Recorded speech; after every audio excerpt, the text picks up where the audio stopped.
En realidad, acá tenemos expositoras que, bueno, van a hablar desde diferentes disciplinas artísticas, cada una de ellas, y creo que es muy fuerte el potencial que tiene el arte y las artes, sobre todo, de unificarse entre ellas para seguir manifestándonos como feministas.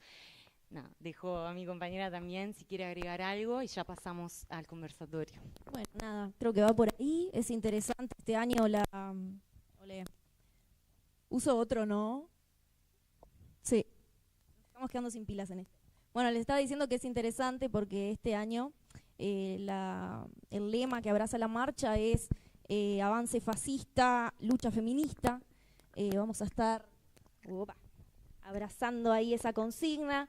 Y creo que también tiene mucho que ver con el arte, porque cuanto más avanza el fascismo, empiezan a aparecer más momentos de censura al arte, y viene pasando con la música, con las mismas intervenciones artísticas.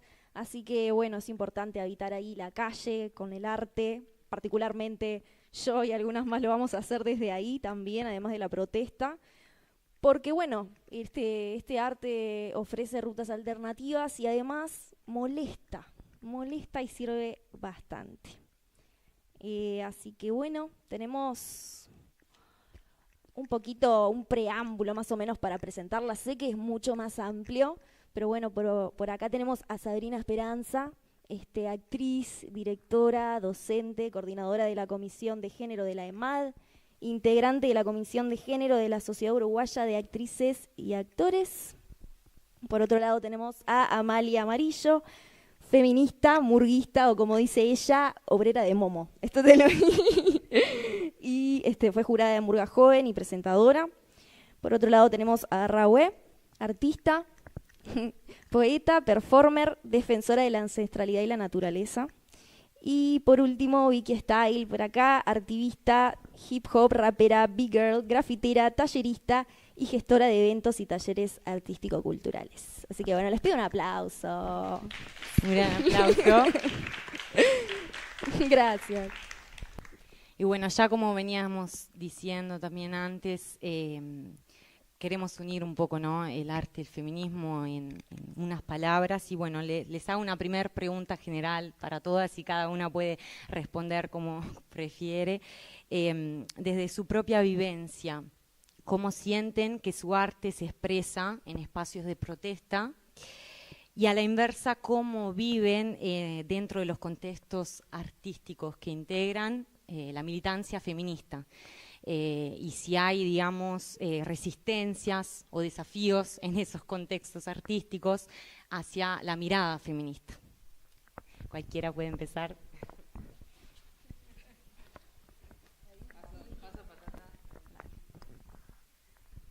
Bueno, gracias por el espacio, por la invitación, este hermoso lugar, gracias por la presencia, por la escucha. Bueno, yo soy militante del hip hop, o sea, el hip hop es la cultura, el movimiento social político que represento, y fue gracias a ese movimiento que yo, bueno, me descubrí y me identifiqué y me empoderé como mujer afro. Fue a partir de la voz que encontré en el hip hop y en el rap que yo descubrí, opa, lo que yo digo no solo me pasa a mí, le pasa a otra gente, o casualidad, esta gente son mujeres, me junto con mujeres afro y pasan lo mismo que yo. Entonces, bueno, ahí me fui como descubriendo, ¿no?, como todo ese camino y el mundo, y en realidad como que los movimientos abrazaron ese mensaje y yo me fui encontrando con los movimientos y las compañeras en esas luchas, ¿no?, en esos caminos. Así que bueno, nada, yo como agradecida de ese movimiento, y ese movimiento es callejero, o sea, la calle, los espacios públicos donde se habitan, es el espacio donde se desarrolla, se desempeña, se promueve. Y bueno, y habitar la calle y el espacio público como mujeres es un desafío. Habitar el hip hop también lo es, por ende. Entonces, bueno, nada, yo empecé como desde muy peque en ese movimiento, en esa movida. Entonces, nada, me fui como descubriendo y encontrando esa identidad gracias a esas posibilidades que me habilitó el movimiento hip hoperil, ¿verdad? Entonces, sí, que el arte empodera, que el arte es un camino, es un canal, sí, no, o sea, no hay chance, no hay nega. Entonces, nada, y después, bueno, en el movimiento hip hop, todavía como, bueno, el movimiento, digamos, feminista, le queda mucho camino por andar, todavía es una cultura muy masculinizada, desde las personas que lo habitan, desde la estética, desde los mensajes que todavía se transmiten y se promueven. Y bueno, nada, nosotros estamos como ahí siempre tratando de forjar esos espacios para que las pibas y las disidencias se sientan como más en seguridad y en confianza para poder llevar su voz y su mensaje. Y nos encontramos también dentro del movimiento con las pibas y con las disidencias, quienes todavía le genera como cierta, como decías tú, incomodidad, ¿no? Hablar de feminismo, ¿no? Yo soy una piba que hago rap, que me junto con pibas, que promuevo la acción de pibas, pero no soy feminista. Como un, no sé qué pasa ahí con la palabra o la etiqueta capaz, este, pero bueno, yo soy una convencida que bueno, que promover espacios, que juntarse con mujeres a hacer cosas ya es una actitud y una postura feminista, ¿no? Estarnos juntas, necesitarnos, reconocernos, desarrollarnos en colectivo de mujeres es feminismo, por más que no lo quieran etiquetar o lo que sea.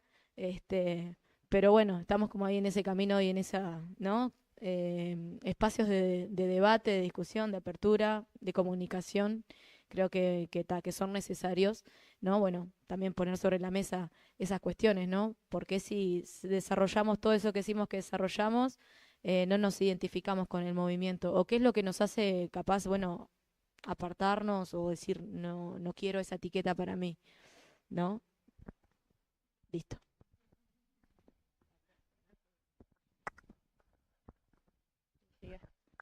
Bueno, buenas tardes, noches a todos, todas, todes que nos acompañan. Muchas gracias por la invitación. No conocía a todas las personas que estoy acá compartiendo, pero ya nos conoceremos.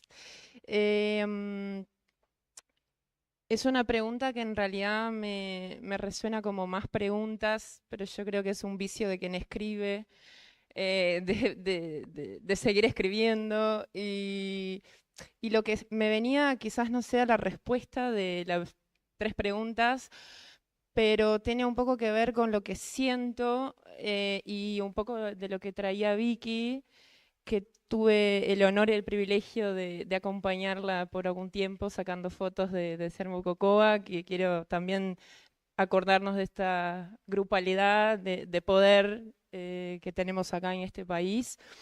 Y entonces trayendo un poco de lo que ella hablaba, ¿no? Hubo un día que una chica que estudiaba cine fue a mi casa y me dijo, quiero hacer un documental sobre vos. Dije, bien, ¿sobre qué? Y me dijo, sobre, no sé, porque sos una artista charrúa. Entonces, quiero filmar tu lucha como artista charrúa. Y le dije, no, pero yo no soy una artista charrúa, efectivamente. Yo soy una artista charrúa, mujer, madre, y todo lo que yo venga a hacer siempre va a ser con esa mirada de la vivencia que tiene ese cuerpo a lo cual estamos viendo ahora, ¿no? Entonces, mi cuerpo experimenta la vida desde muchas perspectivas y ser mujer cis es una más de ellas, ¿no? Sí que tengo la conciencia de las varias capas y camadas que experimento, pero ninguna de ellas está en un lugar de más o menos destaque en mi cotidianidad. Están todas inseridas como una piedra, como un cuarzo, y todos lados forman mi trabajo, mi vida y las proyecciones, ¿no? Pero sí es cierto que dentro de la literatura, que también estoy un poco más al margen, por suerte que es más cerca el río, no estoy en el continente, estoy habitando la navegación.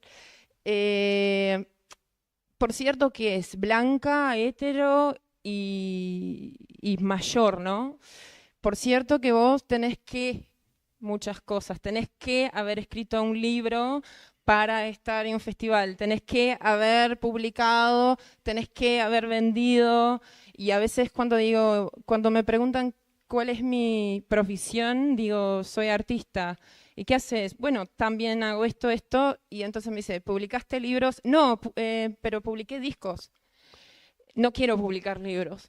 Entonces ahí porque entendí que no quiero, también traía a Vicky eso de tener que pertenecer y como que encajar en determinadas formas o formatos, como ella hablaba de la palabra feminismo, como entrar en esas cajas, como, bueno, soy escritora, entonces me toca publicar un libro, check. Bueno, soy performer, me toca hacer una performance en la calle, check. Bueno, fui periodista, fui fotógrafa. ¿Qué más tengo que hacer para validar mi experiencia y mi sentir? Porque efectivamente es el arte, ¿no? La conciencia entre el sentir y el estar, ¿no?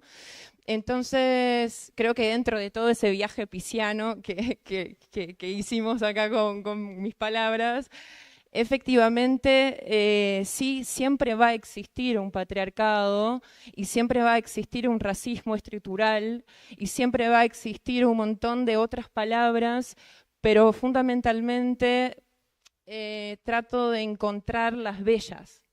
Es mi vicio, soy poeta.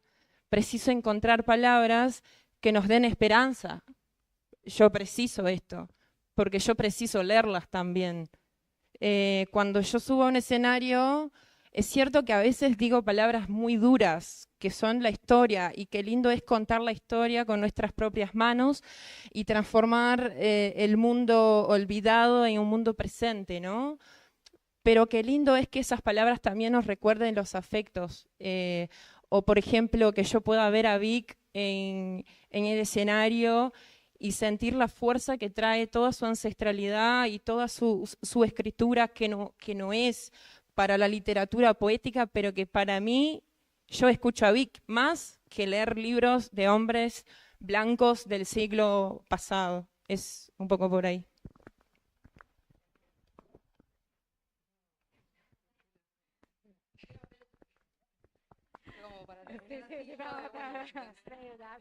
Te la armaste bien. Estaba pensando también un poco en la respuesta mientras las escuchaba y me quedó resonando como esto que dijiste vos, Vicky, de cómo el hip hop es callejero, o sea, que ya parte de ahí, como en esto de la manifestación de lo callejero, y cómo el teatro en realidad, como dice Augusto Boal, se le robó esa popularidad. No sé si en todos lados, pero por lo menos acá tenemos un teatro que es todavía mayoritariamente elitista, un teatro que es para determinados públicos, y no solamente por los espacios o por los costos de las entradas, pero muchas veces por lo que dicen, por cómo lo dicen, por quiénes son las personas que están arriba de un escenario. Entonces, cuando vos dijiste eso, pensé, claro, nosotros en realidad tenemos que además hacer otro trabajo, que es poder retomar la calle o poder retomar lo popular o poder volcarnos, y ahí, bueno, hay un hermanamiento con el carnaval y todas las disputas que hay, que no son nuestras, pero esas disputas de qué es teatro y qué no es teatro, que son discusiones absolutamente para mí perimidas, ya está, o sea, no podemos seguir discutiendo, pero esto no es teatro, como si hubiera una especie como de sello que dice que solamente determinadas personas pueden ser artistas, solamente determinadas personas tienen el derecho a decir en un escenario, y esas son discusiones que son parte también, considero, de la militancia feminista. Y en esto me alineo bastante con este manifiesto que se llama Feminismo para el 99%, que es esta idea de una lucha feminista que viene del palo de la lucha feminista marxista, pero que trae esta idea de que lo que nos debería interesar como feministas no es que haya más mujeres en lugares de poder, sino cuestionar esos lugares de poder y que haya en realidad posibilidades para todas, para todos y para todes. O sea, no me interesa que haya una mujer como CEO de una compañía que está explotando el planeta. ¿Cuál sería ese el aporte para el mundo, para el movimiento feminista? Entonces, en ese sentido, creo lo mismo también con el teatro, con el arte. Por supuesto que reivindicamos que haya más presencia de mujeres en todos los espacios de poder, pero también hay que empezar a cuestionar esos espacios de poder. Y también hay que empezar a cuestionar, cuando mujeres acceden a esos espacios de poder, qué tipo de poder ejecutan. Porque muchas veces hay como unas características de esos lugares que implican que haya como una ejecución patriarcal de ese lugar. Entonces eso también es como una responsabilidad y una lucha permanente en esto, como de la pregunta de cuáles son las luchas que también damos dentro de los espacios. Y considero que seguimos dando luchas que tienen que ver con la violencia que vivimos en el campo de lo artístico, sobre todo de lo artístico escénico, digamos, por lo menos porque son los espacios que conozco. Luchas que muchas veces son vividas cuando se, digamos, enuncian estas violencias. Hay una preocupación mayor a veces por la forma en la que estas violencias son enunciadas que por la violencia en sí. Preocupa más cómo se manifestó la persona que fue violentada, cuándo lo dijo, cómo lo dijo, en qué espacio lo dijo, cuánto tiempo demoró en decirlo o no. Y tenemos ahora, con la nueva legislatura, habrán visto una propuesta de modificación de la ley de violencia basada en género, en donde habían propuesto algunos legisladores que se tomara en cuenta la historia sexual de la víctima para los juicios de violencia sexual. Entonces, esa discusión, lo que me parece interesante es entender que no son tres tipos en el poder legislativo de mentes totalmente separados de lo que pasa en el resto de los estratos sociales. O sea, esa mentalidad permea todos los espacios y permea también los espacios artísticos, que a veces nos creemos que estamos exentos de eso, ¿no? Nos creemos que el teatro es más abierto, porque hay muchas disidencias que participan, entonces nos creemos que hay algunas violencias que no forman parte de los espacios artísticos y no somos ajenos. No somos artistas en una torre de marfil, superiores, separados de los problemas de la sociedad. Estamos absolutamente inmersas en esos problemas. Y bueno, y eso hace que tengamos que estar alertas y que la militancia sea permanente. Y para cerrar, pues si no me sigo hablando, y como dijeron las compas anteriores, y sin duda el camino es en red. O sea, sin duda el camino es en reconocernos en otras. Yo las escuchaba y todo el tiempo me vienen mis amigas a la cabeza, me vienen los espacios en los que milito, y siempre la salida es colectiva. Y ahora sí, lo último. No, solamente una cosa que voy a discrepar contigo, que espero que no siempre exista. Esto que vos decías que necesitas agarrarte a palabras de esperanza porque el patriarcado siempre va a existir, que ojalá que no. Comparto totalmente, pero ojalá que no, ni el capitalismo tampoco, que siempre es la base de todos los males. Los que me conocen saben que lo digo. No, pero dijiste que eres marxista. Bueno, primero, nada, agradecer mucho la invitación, porque un poco lo que, o sea, es como que lo veo tan plural realmente este espacio. Yo no suelo hablar en este tipo de espacios. En realidad sí, soy coordinadora del Encuentro Morra Joven, pero estoy en la organización de todos los carnavales en este momento. Cuando digo todos los carnavales es porque está el concurso oficial, los corsos barriales, los escenarios populares. Bueno, durante el año también tenemos promesas, Carnaval de las Promesas, con ese nombre tan nefasto, como si los niños no sean ahora, ¿no? Pero bueno, sí, el carnaval ha sido el lugar donde yo encontré mi espacio de militancia. Me lo puse bastante ambicioso porque es un espacio bastante masculinizado. No sé si acá hay gente que consume carnaval o no. Es algo que es bastante identitario de nuestra sociedad, pero está muy masculinizado. Quienes estamos ahí, muchas veces las herramientas de supervivencia son, bueno, un poco eso, ¿no? Lo del decir feminista o no decir feminista. reconocerse feminista, no ser la ladilla con la cual nos tenemos que cuidar de lo que decimos, o al revés, o que nosotras nos tengamos que adaptar y acoplarnos a los chistes machistas o al humor machistas o dejarnos boludear algunas veces. Nada, creo que todas las que hemos atravesado el carnaval de distintas maneras hemos tenido que dialogar con esas formas. Sí estoy de acuerdo que cuando encontramos y llegamos a determinados lugares de poder está bueno no replicar determinadas lógicas. Es una forma de empezar a cambiar, pero también es una exigencia muy grande al mismo tiempo, ¿no? Que le decimos a las feministas que una vez que llegaste además, dale, ponete a cambiar las cosas y decís, bueno, pará, déjame que me tengo que instalar y tengo que empezar a negociar, porque en realidad, lamentablemente, sí, no quiero que el patriarcado exista y definitivamente quiero que el capitalismo se caiga, pero creo que no voy a estar vivo para verlo, honestamente, no por ser pesimista, sino por ser lo más realista que puedo.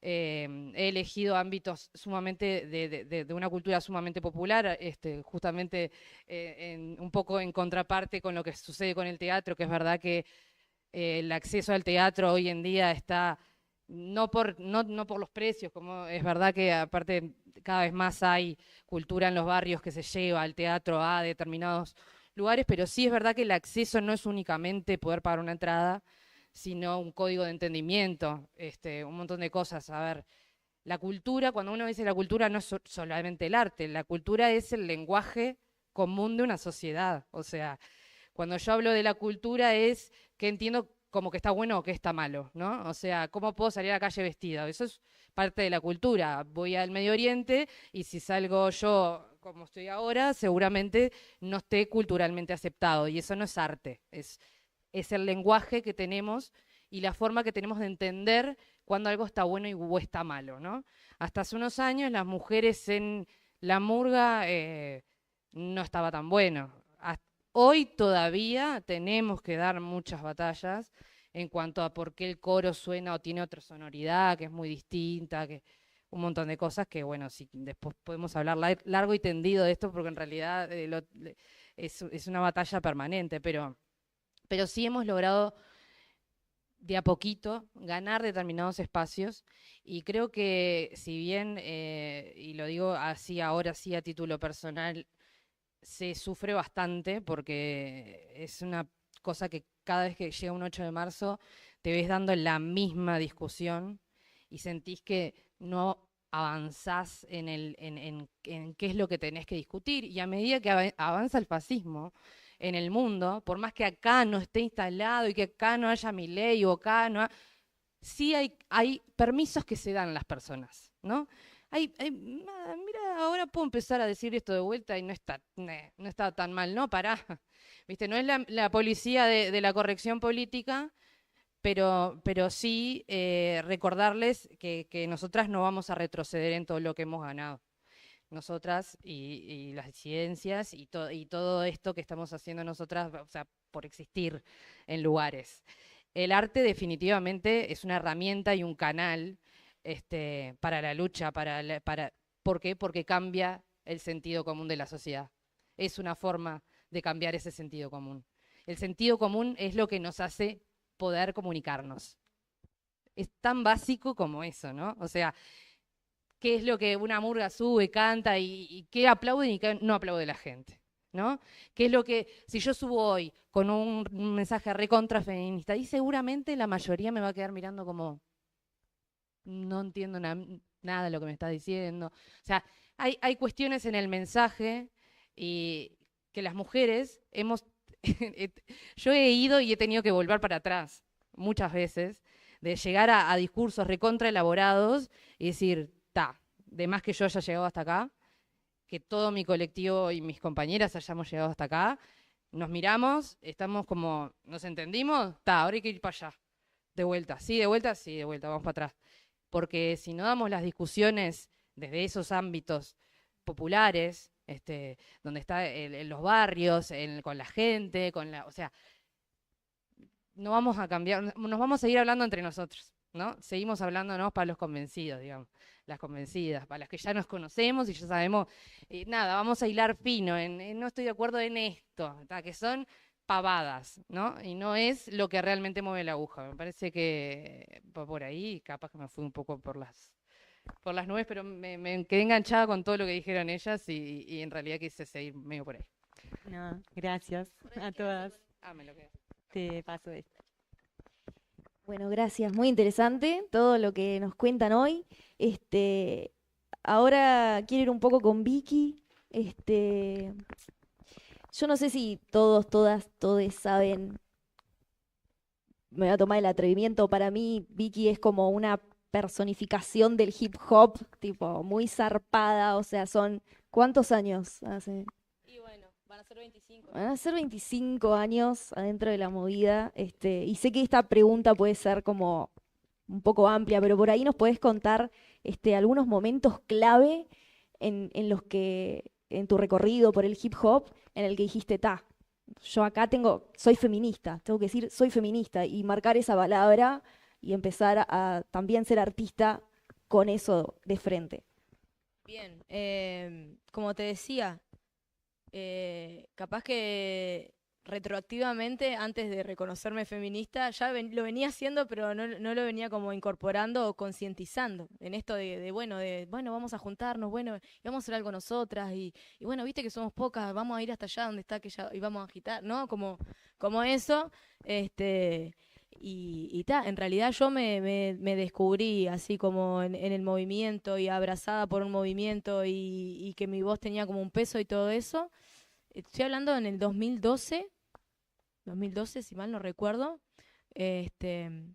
cuando fue toda la movida de la legalización del aborto, cuando fue toda la movida, ¿cómo está? Ay, no me acuerdo ahora, Cotidiano Mujer, me acuerdo, fue uno de los colectivos que estaba ahí también.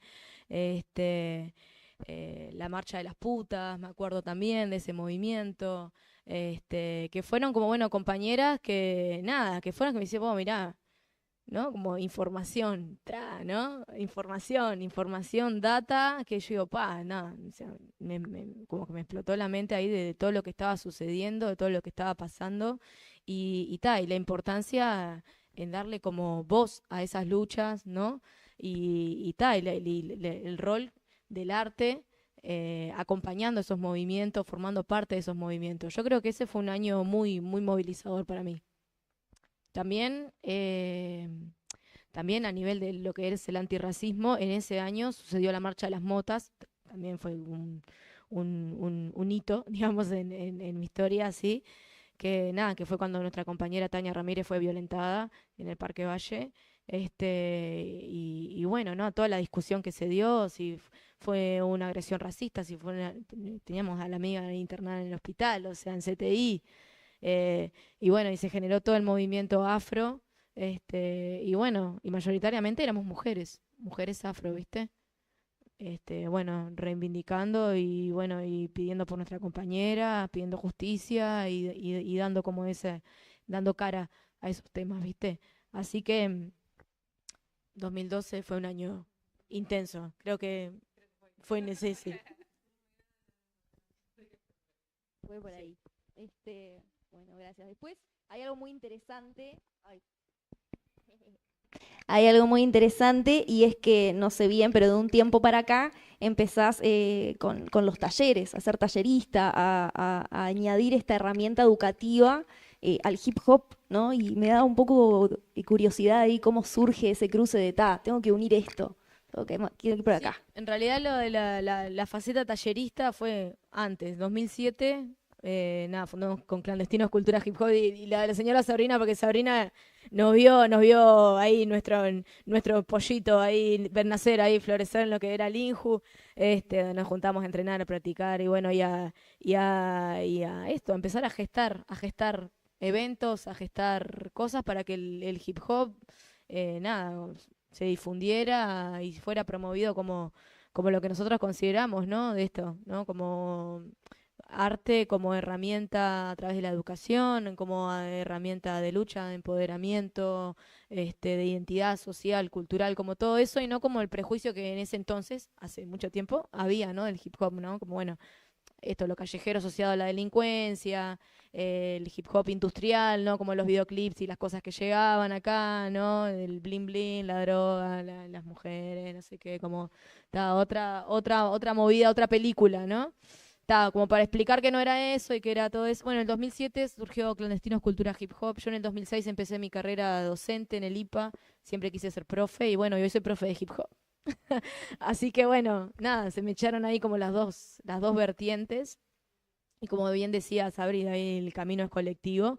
Y bueno, nos empezamos a juntar con amigas que bailaban, con amigas que pintaban. Y decíamos, bueno, vamos a llevar el hip hop más allá de lo que solo sucede en las calles, que está buenísimo y que tiene que seguir sucediendo, ¿no? Pero bueno, a otros espacios, a otros ámbitos. Educación no formal, empezamos por la no formal, terminamos en la formal. Y bueno, y así seguimos, ¿no? Diferentes espacios de transformación y donde, bueno, es necesaria la presencia del arte, yo qué sé, en centros de rehabilitación de drogadicciones, salud mental, centros de reclusión para adultos menores. Y bueno, y después con mis compañeras, ya bueno, en esto, ¿no? De abrazar así como el movimiento afrofeminista, nada, de juntarnos llevar el hip hop a las vecinas, ¿no? Yo doy talleres para infancias y adolescencias en su mayoría, pero bueno, ¿qué pasa con las madres? ¿No? ¿Qué pasa con esas madres que están ahí? Y bueno, y lo hicimos y estuvo hermoso, estuvo genial. Después llevamos talleres también de rap y composición al interior con Sarmó Cocoa, ¿no? Ahí como concatenando colectivos que ya estaban activando en las zonas, tejiendo la red antirracista y bueno, siempre bueno con el enfoque, ¿no? Hacia mujeres y disidencias. Nada, es una experiencia única. Y en esos talleres, sobre todo con la gurizada, ¿ves que emerge la temática del feminismo, por ahí los estereotipos, o es algo que por ahí queda para después? Siempre surge como del lado, ¿no? Siempre surge para abordar, digamos, porque o sea, siempre, sí, pasa alguna actitud, algún chiste, algún comentario, no sé qué, bueno, tú justito, bueno, contigo, y así estamos, bueno, como cazando antena, digamos, y bueno, y tratando de generar como esta frecuencia de concientizar sobre todo, ¿viste? De concientizar qué es lo que está pasando, bueno, por qué sucedió ese comentario y qué querés decir, porque a veces ni siquiera se lo preguntan, ¿viste? Como, no sé, algo como naturalizado así, y bueno, y lo mando y está. Y bueno, y a veces, bueno, está. Reconozco que en un principio era como, bueno, ¿no? Como ir y ir de choque, ¿no? Como, como al choque de, ¡no! ¿Qué estás diciendo? Bueno, pero he aprendido, como bueno, en esto, ¿no? De lo que hablábamos hoy, como de negociar, de ir como cintureando y por lo menos dejar instaurada, ¿no? Como el bichito de la duda, la cuestión, la reflexión, la incomodidad, ¿viste? Ir dejando como en esas cosas como palpitando y latentes y después retomarlas y no ir tan al choque de una, ¿viste? Son aprendizajes que vas en el proceso macerando. Pero bien. Bueno, buenísimo, re interesante lo que contás. Nada, y me conecto de esto para pasar a Sabrina, de una profe a otra profe también. Y bueno, re interesante lo que decías de cómo surgen esas dinámicas o cómo se puede tratar lo político y lo social en una dinámica puramente artística y educativa con los gurises, las gurisas y en general con todas las personas que forman parte de un proceso creativo, de un proceso educativo, cómo abordar como docentes también a nivel pedagógico, digamos, esa metodología, ese mensaje feminista, bueno.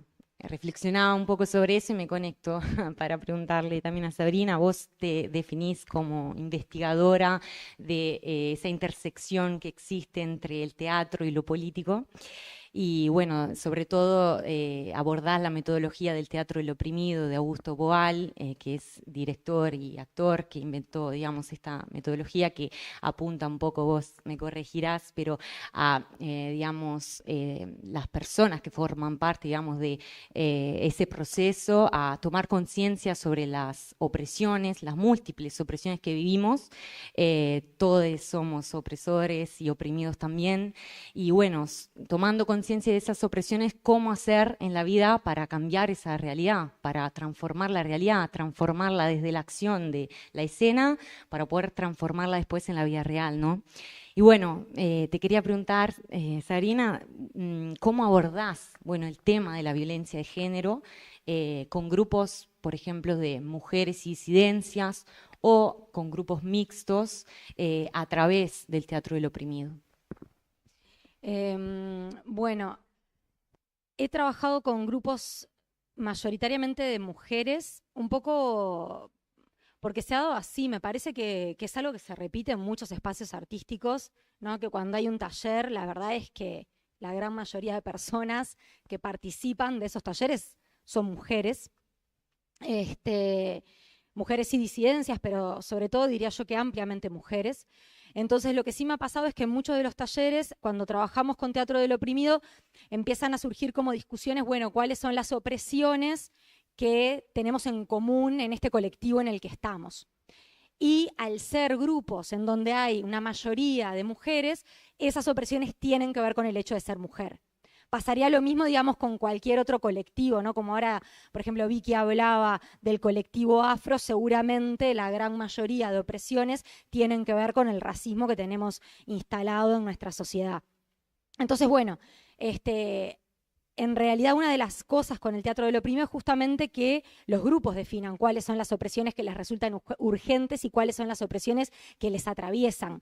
No es como el rol de la persona que está proponiendo el taller definir. Entonces es algo que ha surgido, es decir, no es que yo me he propuesto abordar eso, y ha surgido con talleres con niñeces, talleres con adolescencias, talleres con el mundo adulto. Es algo que atraviesa, y talleres que he dado para grupos muy diversos, o sea, para grupos de personas que trabajan en el ámbito de la educación, para personas que, por ejemplo, talleres que he dado en pueblos del interior del país, con mujeres no profesionales, es decir, como que realmente es algo que atraviesa todos los estratos de la sociedad. Y muchas veces hay algunas de estas situaciones que están absolutamente invisibilizadas, o como decía Vicky recién, cuestiones que a veces están más naturalizadas, y una de las cosas que propone el teatro del oprimido justamente es hacer visible aquello que es invisible porque estamos tan habituados a verlo que ya no lo reconocemos, ¿no? Entonces busca analizar cuáles son las violencias que son parte del sistema en el que vivimos. Tenemos como la tendencia solamente a ver las violencias que rompen con un estado de aparente normalidad, ¿no? Y nosotros no vivimos en un estado de normalidad, vivimos en un estado de violencia. Vivimos en un sistema que nos violenta permanentemente en distintos aspectos, pero que es normal. Y cuando algo rompe con esa normalidad, eso es lo que visualizamos como violento. Bueno, el teatro del oprimido justamente lo que busca es analizar esa violencia intrínseca y ir en contra de la división social del trabajo, ir en contra de esta idea de que hay algunas personas que tendrían la capacidad de hacer determinadas cuestiones y otras personas que no. Y en ese sentido, Augusto Boal, en una de las dedicatorias del libro Teatro del Oprimido, dijo que dedicaba ese libro para los oprimidos de la sociedad y para los oprimidos dentro de esa clase. O sea, reconociendo que también dentro de los oprimidos hay otros niveles de opresión. Entonces, un poco por ahí. Buenísimo. Y nada, me conecto también, te pregunto, entonces, ¿cuánto aporta esta metodología para, digamos, erradicar un poco lo que es la violencia de género? Si querés contar alguna anécdota de algo específico que haya pasado, o de cómo las personas que forman parte de este proceso logran ¿no? Descubrir ciertas actitudes patriarcales o ciertas opresiones que viven las mujeres. Si querés contar algo más sobre esto, conectando, bueno, a cómo aporta en lo concreto el teatro del oprimido para visualizar. Bueno, ahí me voy a poner un poco como vos, porque creo que no aporta, y me voy a explicar. Ella, ¿no?, decía, trabajo en esto que no sirve para nada. No, ¿a qué voy? Obviamente la toma de conciencia es importante, reconocernos, entender, pero en realidad hay condiciones materiales concretas que son parte de este sistema. O sea, bueno, un poco como lo que vos decías de, bueno, después hay que negociar, después... O sea, hay otras condiciones muy concretas que hacen que un taller de teatro del oprimido, la verdad es que no sirve para nada, en ese sentido. O sea, no vas a cambiar la sociedad, ojalá, imagínate. O sea, divino, hace años que doy talleres, ya el mundo estaría arreglado y no estaría siendo el caso, ¿no? De hecho, hay una cosa que a mí me resulta muy interesante que dice Julián Boal, el hijo de Augusto Boal, que él dice, celebramos a estos autores, refiriéndose a Augusto Boal o a Bertolt Brecht, dice, celebramos a estos autores en instituciones que no existirían si las propuestas de estos autores hubieran sido exitosas, ¿no? Entonces, creo que un poco es eso. Lo que sí creo, de nuevo con esto de que la salida es colectiva, lo que sí creo es que si estos recursos se conectan, se enlazan con luchas políticas más importantes, con luchas sociales, creo que no le podemos pedir al arte cosas que los movimientos sociales no logran. O sea, lo que sí creo es que el arte es un recurso de lucha, que es un recurso de lucha tan válido o a veces más válido que hacer un paro, por ejemplo. Y que cuando pensamos en recursos de lucha decimos, bueno, el paro nos viene como una obviedad, pero no nos viene como una obviedad, bueno, hagamos una obra de teatro foro, discutamos esta problemática que tenemos acá. Otra de las cosas que decía Augusto Boal es que el teatro del oprimido no es una revolución, pero que es un ensayo para la revolución. Y eso tiene como dos costados. La idea esta de que efectivamente podemos probar un paso anterior, pero también que no es suficiente. O sea, si es un ensayo no es suficiente. Ensayamos para después hacer, ¿no? Para después presentar, para después actuar. Entonces, bueno, lo mismo con el teatro del oprimido. Si es un ensayo es porque no es suficiente, está inacabado, o sea, tiene que ir a más. Buenísimo, gracias. Bueno, mucha información tremenda. Ahora la idea es, bueno, abrir un poco para que ustedes puedan preguntar o contarnos algo. Así que nada, no sé si alguien tiene una pregunta, algo para comentar. Sin miedo. Sin miedo, sin miedo. No sé, por ahí. Ah, mira ya.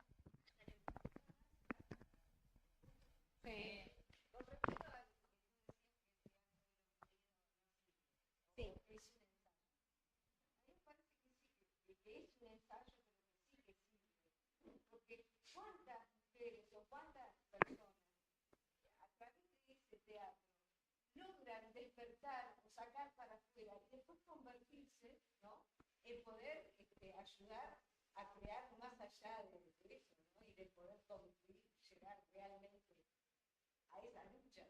Si no lo hubieras hecho, si no hubiera pasado, si no hubiera participado de esa posibilidad que le ofrece y que le permite el teatro del oprimido, no se hubiera despertado nunca, no hubiera podido sanar. Una forma de sanar. Entonces me parece que, si bien es como vos decís que no alcanza, pero que lo que ayuda es... No sé, Sabri, si querés. No, sí, a ver, coincido. Si no, no lo seguiría haciendo, ¿no? Pero lo que sí, cuando yo empecé a hacer teatro del oprimido, de verdad creí que iba a cambiar el mundo.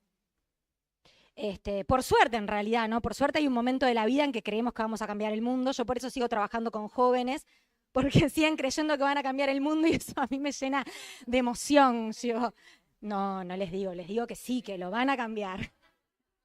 Y que sea antes de que yo me jubile. Pero sí también a lo largo de los años lo que me ha ido pasando es de trabajar con personas que han pasado como por ese proceso de reconocimiento, de reconocer situaciones de opresión que viven, que las tenían naturalizadas, pero si después falta una matriz de acompañamiento concreto, esas personas no tienen forma de salir de esa situación de opresión. O sea, si una mujer, por ejemplo, vamos al caso como más obvio que nos viene a la mente, si una mujer que está viviendo una situación de violencia de género intrafamiliar toma conciencia en un taller de que eso que le está pasando es una situación de opresión, que ella tiene derecho, etcétera, etcétera, pero no tiene a dónde ir. No hay cupo en los refugios especializados, no hay acompañamiento.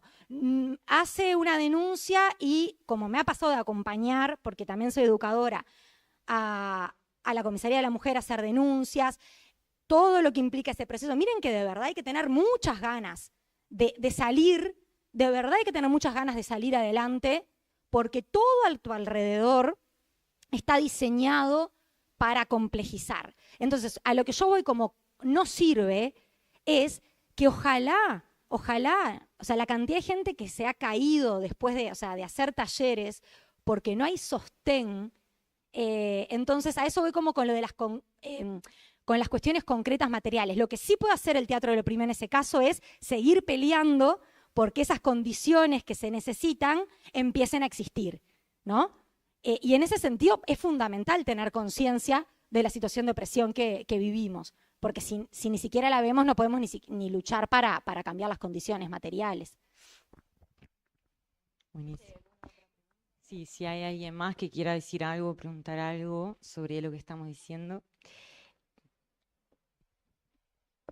¿Qué pasó? No.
Bueno, pasamos a otras dos acá que tenemos expositoras y bueno, después si alguien más también quiere agregar algo, preguntar algo, obviamente que está el espacio para eso, pero nos adelantamos un poco y me conecto a Arra, y nada, te pregunto, o sea, vos defendés el hecho de volver al cuerpo, ¿no? Volver al cuerpo como acto artístico y político, volver a sentir, a reconocer nuestro cuerpo, que es un poco se viene de la mano de lo que estábamos hablando, desde las varias disciplinas artísticas que llevamos adelante, todas y todes, y a la vez de volver a las raíces ancestrales, ¿no? Como a la conexión con la naturaleza y con la cultura ancestral en general.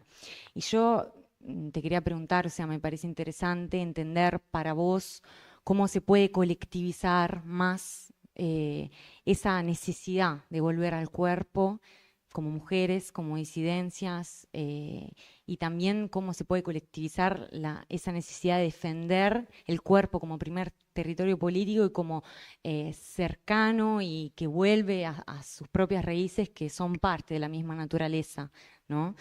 Para vos, ¿cómo podemos colectivizar desde tu vivencia, desde tu performance, desde tu arte, este sentido, ¿no? De identificarnos? Yo tengo que decir que soy una positivista. Busco hoy en día, busco escribir buenos poemas y solo un pequeño paréntesis en eso, porque creo que también tiene que ver, ¿no? Todo es un río, entonces todas las gotas son parte. Yo fui víctima de violencia de género y pido perdón si alguien más en esta sala ha sufrido violación. Y escuchaba a Sabri hablando de teatro del oprimido y entonces paré y dije, wow, qué loco, porque solo pude decir que había sido violada efectivamente en la terapia y yo hace 30 años este año que trabajo con arte, desde mis 6 años, y no hubo forma de poner esa palabra.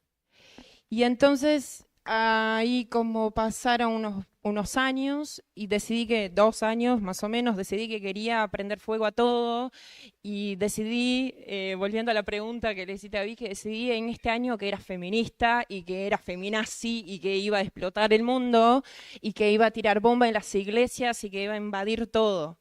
Y lo hice.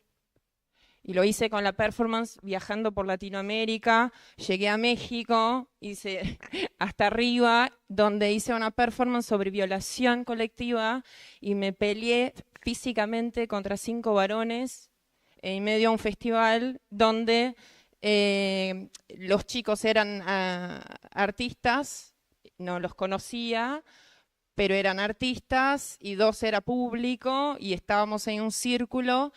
Y bueno, era por el caso de la manada de España, entonces teníamos 42 minutos para que yo pudiera salir de este círculo. En este caso yo ganaba y ellos tenían que impedir que yo lo pudiera hacer.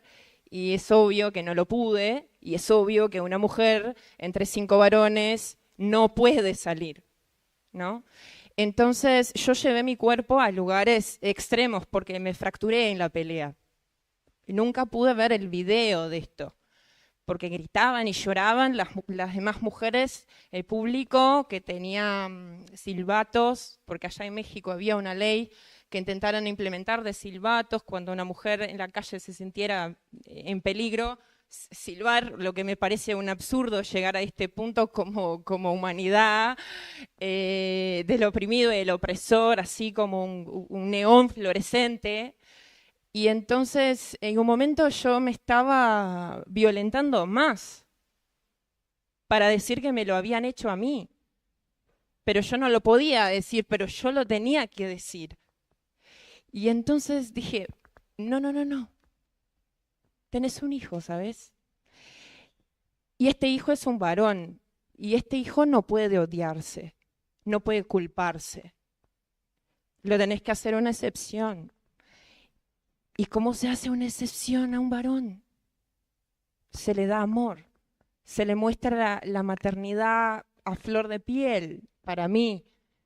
Se llora, se tiembla, se dice, hoy estoy enferma, anteayer estaba en el auto de la policía, que pensé que nunca iba a pasar en mi vida, en el auto de la policía con mi hijo, yendo a la emergencia, porque donde vivimos no hay ambulancia, hablando de precariedad de sistemas, ¿no? Entonces, estaba ahí la maternidad y la forma que es política, pero como decía ella, no es arte 100% todo, a pesar de ser viva, y tenía que mostrar que la madre puede quebrarse. ¿Viste? Yo tuve que hacer eso, porque no había nadie para sostener, como decíamos, en una red, y denunciar, pero no.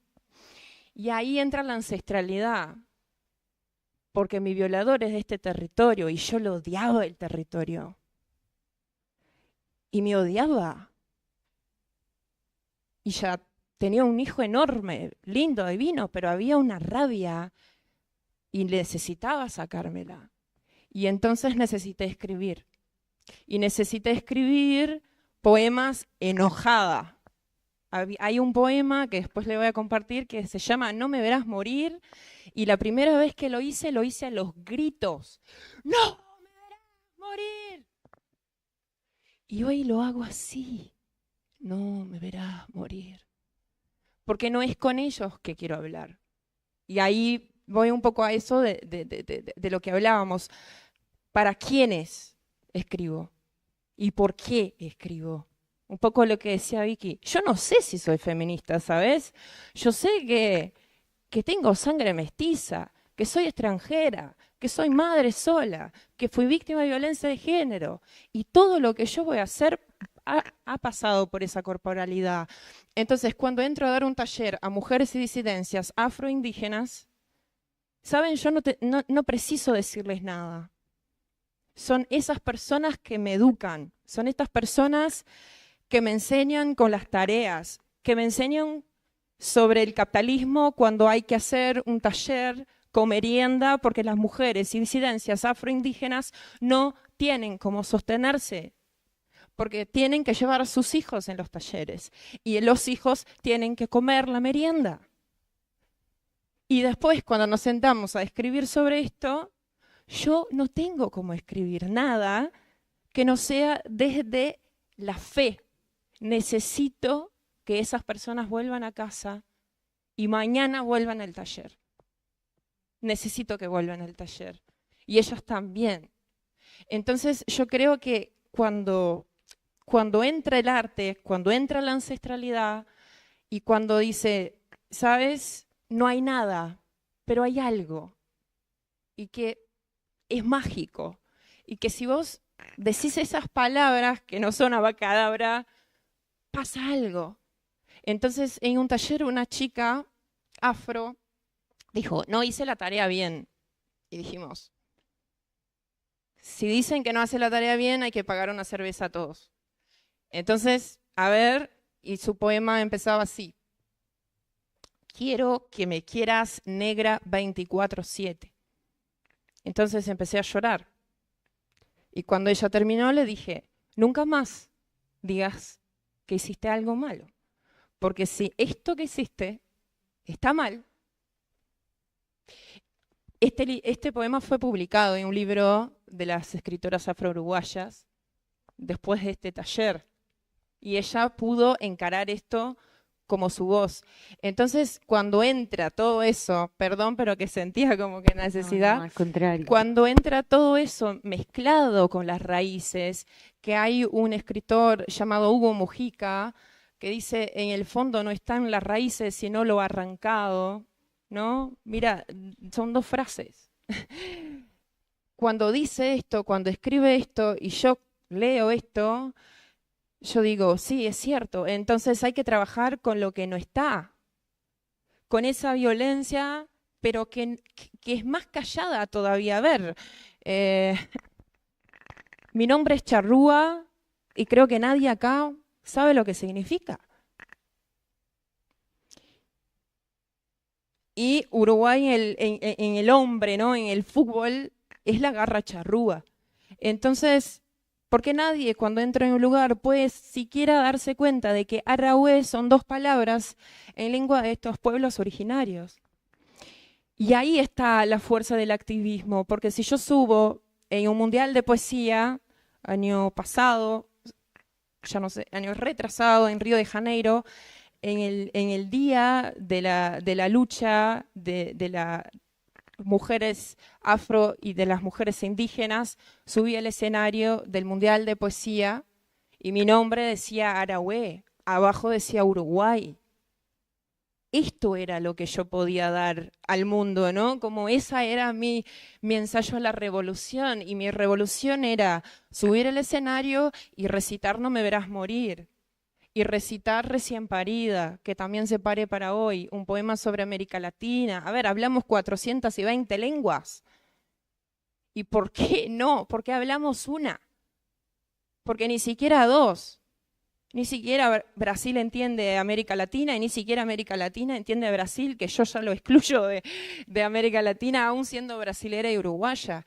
Entonces, cuando entra esa conciencia en este cuerpo que estaba dolido, incompleto, odiando su propio cuerpo y territorio, y cuando entra alguien y me dice, pero tú sos charrúa, y yo no tengo la menor idea de qué es ser charrúa, y busco un documental sobre lo que es ser charrúa, y encuentro mujeres haciendo una resistencia, y encuentro un montón de otras cosas que me completan, ya es suficiente, como un poco lo que decía Sabri.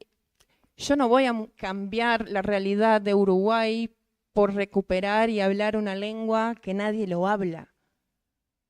Pero yo no quiero esto. Yo quiero que mi hijo esté bien. Es lo que quiero. Quiero estar bien. Quiero que estemos bien. Pero es lo que me toca. Es lo que me toca, es lo que tengo para dar, esa capacidad de escribir, de retomar esa lengua, de pasar el cuerpo, de vivir y dar, vivir y dar, vivir y dar, arahué, dar agua, es lo que puedo hacer, ¿no? Entonces, eso es colectivizar y eso es poder hacer con que los demás, como ustedes ahora, sepan lo que significan dos palabritas, ara, regalar, hue, agua. Perdón, ¿qué? No, al revés, gracias. Y te quería preguntar también si querías contarnos un poco de cómo nace este despertar, ¿no? En vos de defender sobre todo a los ríos, o sea, como tu conexión con el río, tu conexión con el agua, como dice tu nombre artístico, y bueno, nada, si querés contarnos un poco sobre eso.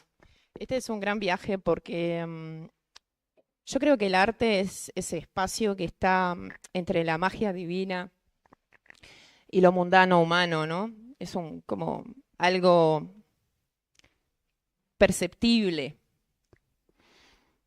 pero no todos lo ven, ¿no? Entonces, creo que la ancestralidad está en ese mismo lugar. Creo que vos podés percibirla en algún momento, aunque no esté. Pero no somos todas que podemos hacerlo, ¿no? Cuando efectivamente viene la información a través del WhatsApp, fantástico, la tecnología, ¿no? A través del WhatsApp somos descendientes de charrúas de Uruguay, tu abuela era charrúa y bueno, un montón de cosas. Cuando viene como una información, esa información ya es un río que pasa. Ya hay como una transformación de una vida. Yo pasé, desde mis 8 años escribo textos y poemas, fui periodista, porque ya no ejerzo más esto, pero fui periodista cultural y escribía en fútbol, poesía de fútbol, y trataba todo el tiempo de encontrar esa ruptura de las fronteras que se ponía, como el río que va pasando, ¿no? Como que el río va naciendo y cuando no puede es cascada. Y cuando puede es mar. O sea, es como hoy pensaba, mi historia empieza por una gota, literalmente, ¿no? Entonces, el río entra con ese viaje entre el arte divino, el terrenal y lo espiritual, y me dicen, mi oído, ustedes creen o no, y me dicen, tenés que llevar el cuerpo del río Santa Lucía de regreso a casa. Y yo digo, no, esto ya pasó, o sea, ya estoy en un estado que estoy escuchando voces y que tengo que ir a terapia. Y yo no consumo absolutamente nada, entonces digo, no. Y cuando llego a mi casa, después de una subida a la cumbre donde me dicen esto, hay una pluma de pavo real en mi cuarto cerrado en Montevideo. Y digo, estoy en el horno, es todo real, hay que salvar el río Santa Lucía en plena sequía. Hablábamos de la calle, yo fui performer de calle, la gente haciendo un montón de manifestaciones en la calle, y yo yendo al lado contrario a cantarle al río Santa Lucía chaná, charrúa, digo, no es racional, ¿no? Entonces, desde ese momento que percibo esto, digo, ok, es una misión ancestral que va a cambiar, ¿qué? Mi hijo de 8 años decía, como sabe, miraba así el cuenco del cuerpo, el cuerpo que hicimos con cuenco, y decía, ¿estás segura que esto va a salvar de Santa Lucía? ¿Estás segura que el río...? Y yo le decía, la menor idea, pero lo tengo que hacer, ¿no? Entonces, en ese proceso de salvar este río, que me salvó a mí, y que me hizo ser hoy en día una activista, artivista, o la palabra occidental que se quiera poner en esto, yo digo que soy hija de él, y para mí es suficiente, me pone en esa relación directa de defensa de las aguas. En este momento tenemos casos muy complejos de la cuestión del agua. En el mundo literalmente nos están robando agua para hacer daño global y seguimos como en ese estado constante de violencia que decía Sabri y que va más allá también de la corporalidad, sino como una corporalidad total de un globo terrestre, ¿no? Y cómo te parás, mestiza, madre, sola, artista, punta negra, delante de todo eso sistema europeo a decir, no, ustedes están destrozando el planeta. En el documental que hicimos hablo en un momento, ¿no? Yo estoy acá porque yo reconozco el cuerpo de una madre. Entonces es eso, ¿no? O sea, el arte y la vida me llevaron todo el tiempo a un poco lo que decía ella, sanar, pero no era una sanación ni siquiera que yo podía saber o buscar. Simplemente es algo que está ahí sucediendo mientras una une se permite vivir eso. Entonces yo creo que la cuestión de los ríos es la vida misma.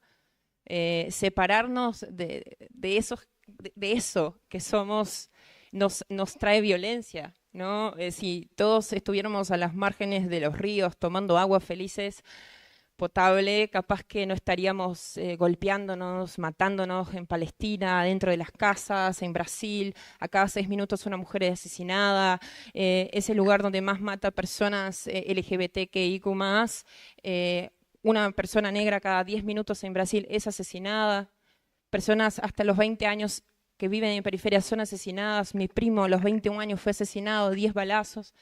Entonces, por eso soy una positivista. Porque ¿qué queda?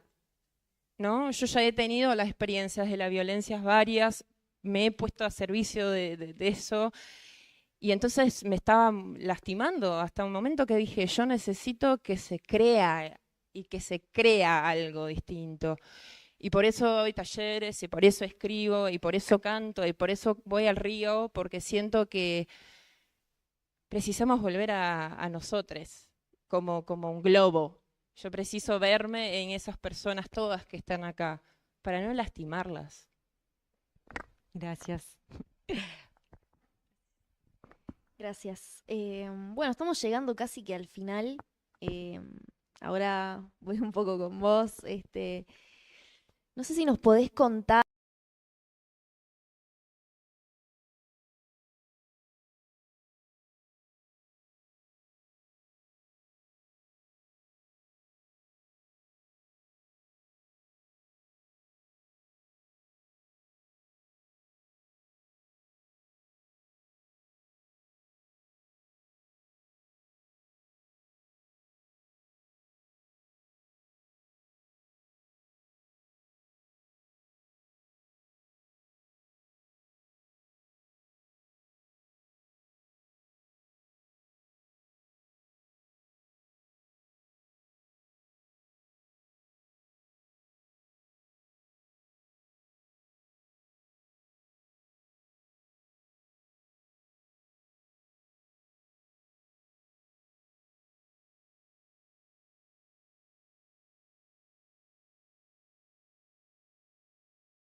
Mi papá falleció cuando yo era muy chica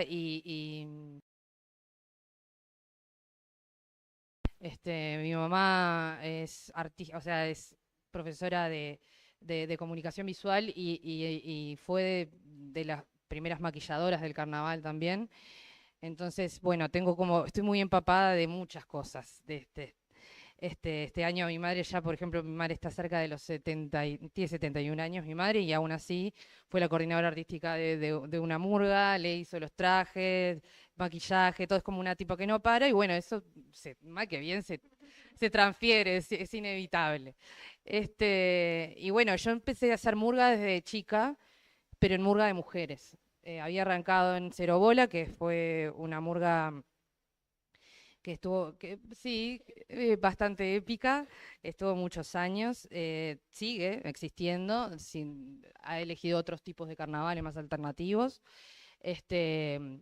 pero nos ha acunado a muchas de las murguistas que pasamos por tanto Murga Joven como por el carnaval, por el concurso oficial, y por los alternativos también.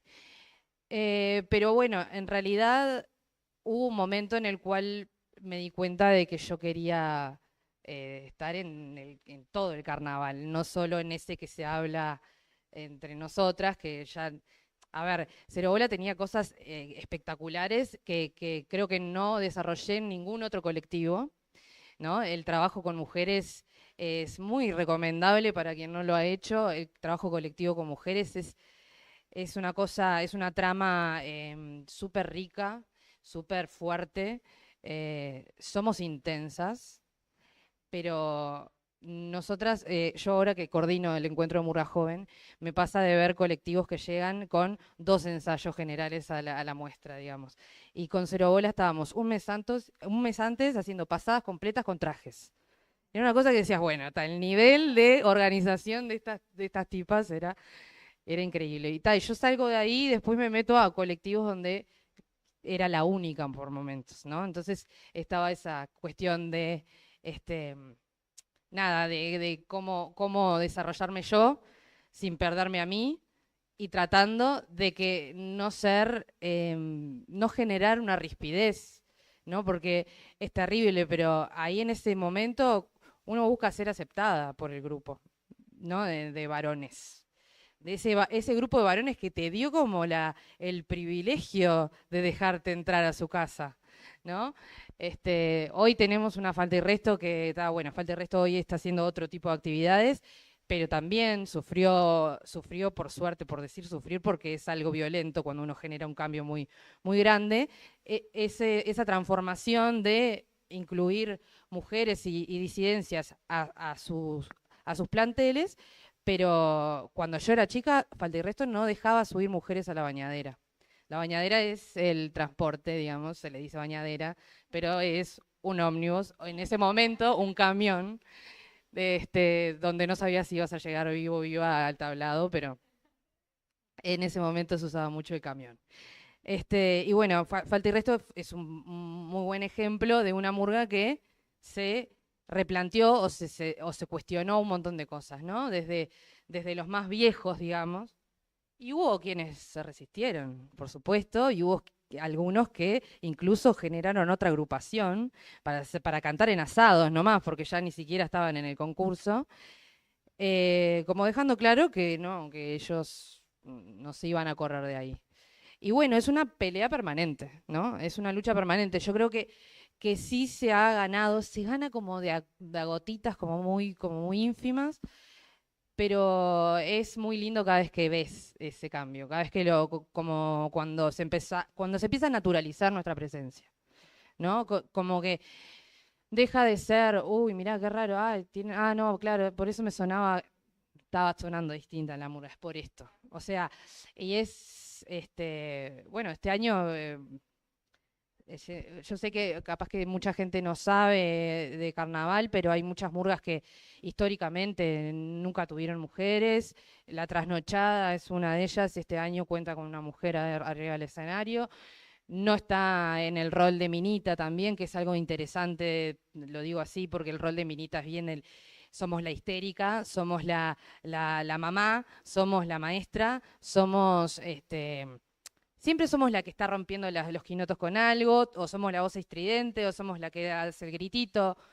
Y últimamente el rol de la mujer ha cambiado bastante dentro de la murga y eso es algo muy lindo de ver.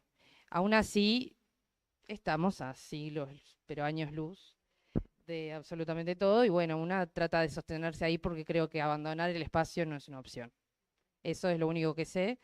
Yo creo que soltar el espacio es dar la batalla por ganada y eso es lo último que vamos a hacer, dar la batalla por ganada. Bueno, a mí me pasa que cuando junto feminismo y carnaval no puedo no pensar en Varones Carnaval, que fue un hecho bastante grande, ¿no? Que sacudió.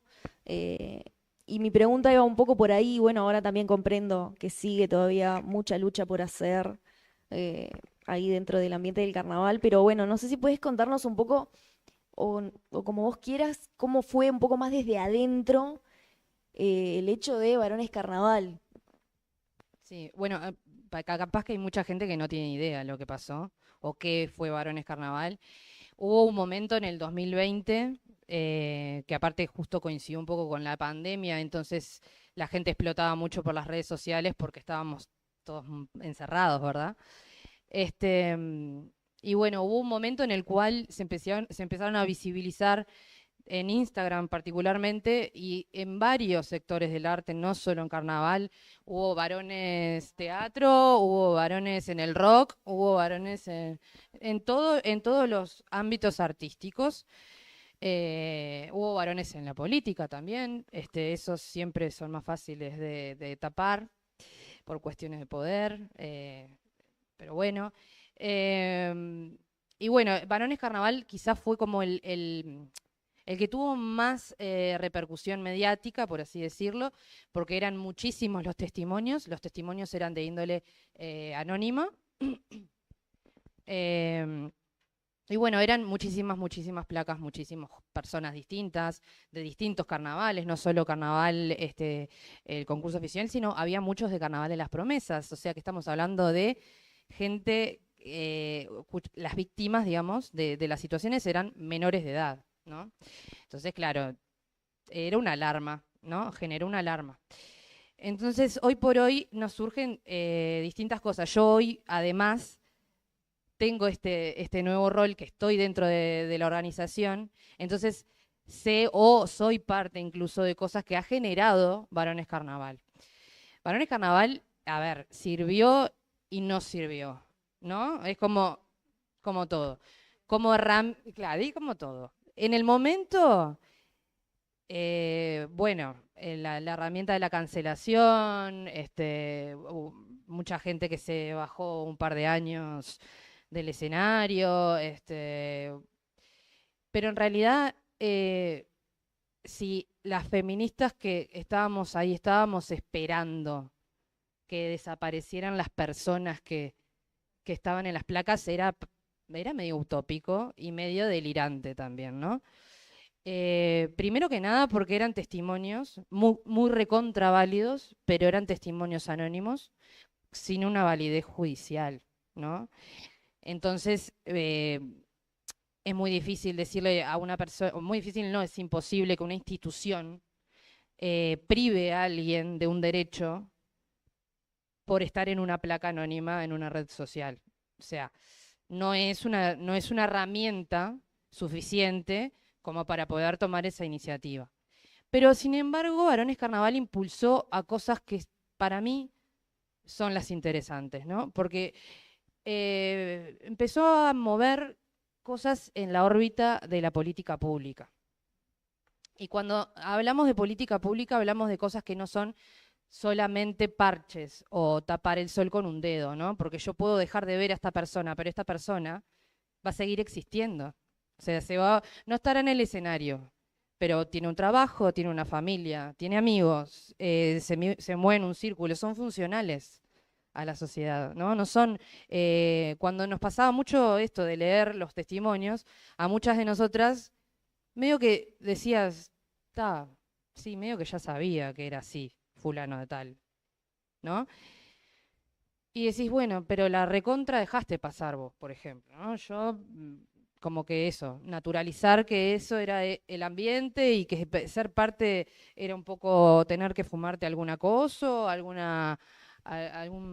nada, que te boludeen también, obviamente, que te traten mal, en algunos casos los testimonios son bastante más fuertes y peligrosos que simplemente eso, pero bueno, sí empezó a generar algo en las instituciones, que a mí eso es lo que digo, bueno, acá es donde empezaron a generar cambios que capaz que no eran los que esperaban las personas que estaban subiendo las placas.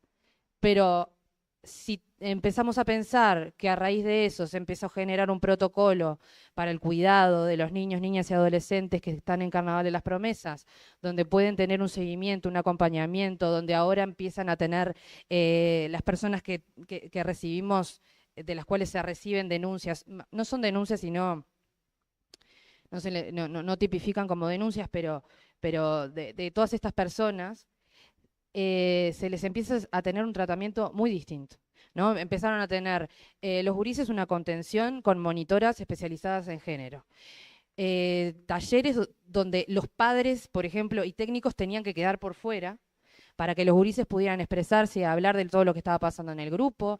Los gurises al mismo tiempo se quedan con el número y contacto de las monitoras, que son monitoras que responden a lo institucional. Entonces, si pasaba algo, enseguida se activaba un mecanismo donde, bueno, de ser mayor de edad tiene que ir por estos canales, de ser menor de edad tiene que ir por estos otros canales.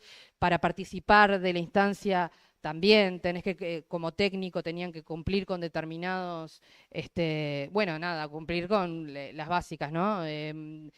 Presentar cosas de, bueno, el de buena conducta, el certificado de buena conducta, el de registro de no violadores, un montón de cosas que empezaron a desarrollarse a raíz de Varones Carnaval.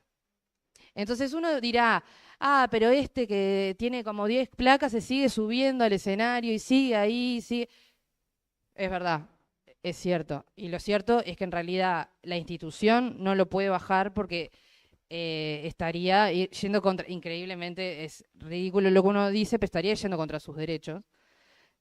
Si yo lo bajo porque hay alguien que anónimamente dijo algo en una red social, ¿no? Porque nos puede pasar a, creo que todas y todas, que alguien diga algo de nosotros, seguramente igual, yo no dudo de una placa, me pasa eso, ¿no? Pero bueno, sin un determinado proceso judicial, hay derechos que la institución no puede sacarle a la persona, porque sí, porque el carnaval no se reserva el derecho a admisión. Es así, se anotan quienes quieran participar, punto. Pero sin embargo, si leemos la otra cara, que es el empezar a desarrollar que existan todos los tablados puntos violeta, por ejemplo, que está, al principio era una cuestión mucho más, puntos violeta son lugares donde hay compañeras que están para recibir situaciones, que tienen ya un protocolo armado de cómo funcionar en caso de que llegue una situación que se dé en ese espacio, pero además que son puntos de información, que capaz que parece tonto, ¿no? Pero cuando vamos a Carnaval de las Promesas, por ejemplo, que Carnaval de las Promesas es un carnaval que es lo más parecido al baby fútbol que hay, pero en carnaval. Pero por otro lado es una escuela de arte económica para gente en barrios a los cuales no llegaríamos de otra forma. Gurises que a veces no tienen, que muchas veces te dicen, yo prefiero estar acá porque en mi casa no hay nadie o no tengo para merendar o lo que sea, y en esa instancia de Carnaval de las Promesas se da en ese desarrollo de que hay ensayos y que es una escuela de arte, realmente es una escuela de arte. Hay otras cosas, hay cuestiones sociales, hay un levantamiento de gurises que necesitan esos espacios. Entonces, no los podés anular, no podés, no queremos hacerlo, ¿no? queremos que dejen de existir, pero sí tenemos que ofrecerles todas las garantías, ¿no? Para que estén cuidados y cuidadas. O sea, es elemental. Y es muy difícil porque ahí es donde la institucionalidad y lo popular se empieza a entreverar, porque el arte popular es del pueblo, es de la gente, digamos, no es de las instituciones. Y está mal que las instituciones se las apropien, porque si no pierde el carácter del popular, ¿verdad? O sea, es por y para la gente, nace desde la gente y es para la gente. Entonces, las instituciones lo único que pueden hacer es apoyar, fomentar, dar herramientas y dar lo que se necesite para que se desarrolle de la mejor manera. Esto es lo que pasó con Varones Carnaval, fue así, ¿no? Pasamos de la cultura de la cancelación, que nos dimos cuenta de que en una cuestión de 1 o 2 años esa cancelación, que es una condena social básicamente, la cancelación es eso, pierde el efecto, ¿no? No es que uno tiende a olvidarse, pero empiezas como a decir, bueno, no era tan grave, o me olvidé un poco de qué bien era que había hecho esto, o sea, sé que hizo algo, pero no me acuerdo qué. Entonces se empieza como a desdibujar eso, y cuando la condena social se va, hay que ver qué es lo que queda, ¿no? Porque está buenísimo, a ver, cancelar es algo que hacemos todos y todas en nuestra vida cotidiana, no solo con varones que hayan ejercido violencia. Cancelamos gente permanentemente. Pero, ¿qué pasa cuando eso, ¿no? Pensar un poco en el más allá, en el día después. Porque cancelamos, pero esa persona sigue siendo funcional y sigue teniendo un grupo de amigos y sigue teniendo un grupo de WhatsApp y sigue... Entonces, si él no entendió qué fue lo que hizo mal, el día de mañana, capaz que no lo hace en carnaval, lo hace en su trabajo, lo hace en el club, lo hace porque no lo entendió, no lo entendió. Entonces, ahí es donde yo hablo de renegociar y tener que ir para atrás, ir en el discurso a lo más básico, pero lo más básico del mundo, porque es tal cual lo que decía, que me lo voy a quedar, voy a tratar de anotármelo, lo de la violencia cotidiana, que no es la que, o sea, estamos inmersos en violencia, pero no es la que rompe, ¿no? Eso, Varones Carnaval fue lo que rompía, ¿no? Era mostrarnos en la cara lo que estaba pasando y que no pudiéramos mirar para el costado. Eso fue Varones Carnaval. Entonces, y no era nada que, creo que ninguna de nosotras, yo en carnaval, seguramente ella en teatro, ellas en el arte, nadie se asombraba de leer el nombre que estaba leyendo. Y no es porque no sean buenas, malas personas, porque también hay un juego de eso, ¿no? Pero ¿para cómo? Si es un tipazo, o sea, es mi amigo, compartí asado, me habla de su madre y es un pan de Dios, y sin embargo... ¿Por qué? Y bueno, porque es sistémico, ya hemos hablado muchas veces de esto, es como nos criamos, es como criás a un varón, es como, ¿no? Cómo lo insertás en una sociedad, cómo lo acostumbrás a vivir en una mujer en una bañadera haciendo murga al lado tuyo, y que no sea una crota, ni que tenga que hacer voz de varón para que sea más cra. O tampoco, como me pasa mucho a mí, porque a mí me pasa de que... Naturalmente a veces soy media masculina en mis gestos, en mis formas de manejarme, y que el piropo sea, vos sos una más. Vos sos uno más de nosotros. Si vos sos como si fueras uno de nosotros. No, no soy uno de vos. No soy nada. Es más, en este momento me estoy fumando una menstruación con un traje de polifón arriba, 40 grados y teniendo que cambiarme la copita en un baño químico. O sea, no soy igual que vos, soy mucho mejor que vos. Pero bueno, creo que Varones Carnaval, volviendo un poco a la raíz de todo esto, lo que estuvo bueno fue eso, que en realidad lo que empezó fue a mover estructuras mucho más importantes y más difíciles de mover que meramente lo que nosotras creemos o los discursos que nos damos o lo que pensamos en nuestras casas con nuestras amigas. Empezó a mover estructuras, empezó a mover mecanismos y a desarrollar herramientas a donde poder denunciar, a donde poder acudir, a que, por ejemplo, las comunas mujer tienen prioridad para determinados casos dentro del carnaval. ¿tá? Quiere decir que el día de mañana pasa algo, yo activo y bueno, ya tiene un acompañamiento dentro de que viene de la Intendencia, de la Asesoría para la Igualdad de Género, una compañera la va a acompañar a hacer la denuncia y le van a seguir en todo el acompañamiento con psicólogas, con abogadas, o sea, eso es algo que no existía, eso no existía. Era mucho más fácil decir, olvídate.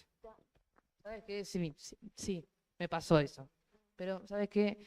Me da hasta paja tener que ir a hacer la denuncia, ¿no?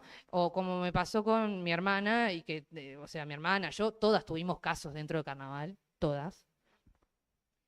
Y que yo le dijera a mi hermana, che, ¿vos vas a hacer algo con esto? No, ya está. Yo ya, fue hace 1000 años, no tengo ganas de remover, no tengo... Entonces, generó cosas o sea, distintas cosas en todas nosotras. Pero creo que lo importante y lo realmente interesante es cuando se mueven los cimientos, ¿no? Creo que está respondida. Muchas gracias, Clarice. No, buenísimo, de verdad, todo lo que contás y me despiertan mil, mil cosas.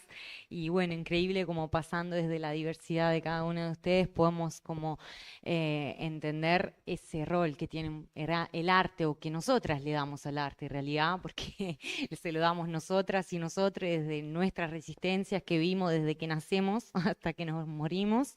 Y bueno, como desde el hip hop, el teatro, el carnaval y la performance en general y bueno, cuántas cosas se nos despiertan también viviéndolo cotidianamente desde nuestro propio trabajo artístico, desde la educación con otros gurises y gurisas, desde las aulas, las calles donde nos encontremos, los teatros. Y bueno, siempre como que eso, o sea, podemos encontrar en el arte una respuesta y seguir a la vez haciéndonos otras preguntas, porque todo lo que ustedes dicen se me despiertan mil preguntas. Y bueno, la verdad que gracias a todas por haber venido acá y por haber estado y por haber compartido sus propias vivencias personales, que creo que también son colectivas a la vez y un poco todas nos podemos identificar en muchas cosas de las que ustedes contaron. Y bueno, nada, es para esto este espacio y por eso también agradezco a todos por haber venido y además, o sea, si tienen algunas preguntas, lo que también estaban hablando las compañeras, nos fuimos de un lado al otro, está el espacio para eso y nada, si quieren compartir algo también.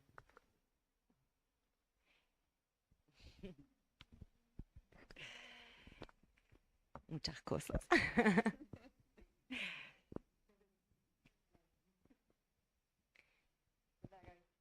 Bueno, no se explota.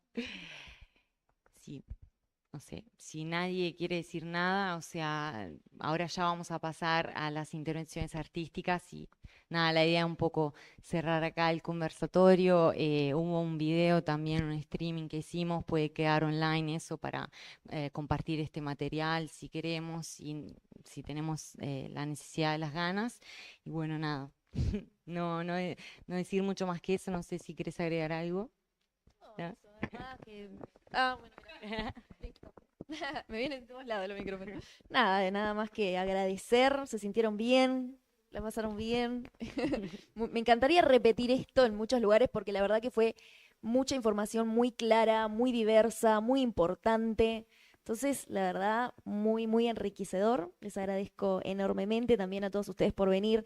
También, ya que estoy, hago mención que atrás nuestro hay unas muestras fotográficas tremendas de Lady Laura Sosa y de Marta Pasegui, que bueno, no pudieron estar hoy, pero nos dejaron su arte acá impreso con tremendos momentos, que hay varias de nosotras que andamos por ahí, así que siempre es lindo ahí vernos. Y bueno, nada, también está la cantina ahora que estamos terminando y vamos a compartir un poco por ahí, se pueden pasar, tomar algo frío, que la verdad gracias por venir porque el calor de hoy fue como la ola más grande de calor, tipo, no sé qué pasa. ¿Qué está pasando acá? Sí, así que el apocalipsis. Así que nada más que abierto el espacio y bueno, también también por ahí hay una muestra de tanto de Our Voice como de Estacia, si quieren pasar y recorrer un poco, mirar el espacio. Y bueno, nada, en realidad, gracias a todas y todos por participar. Aplausos.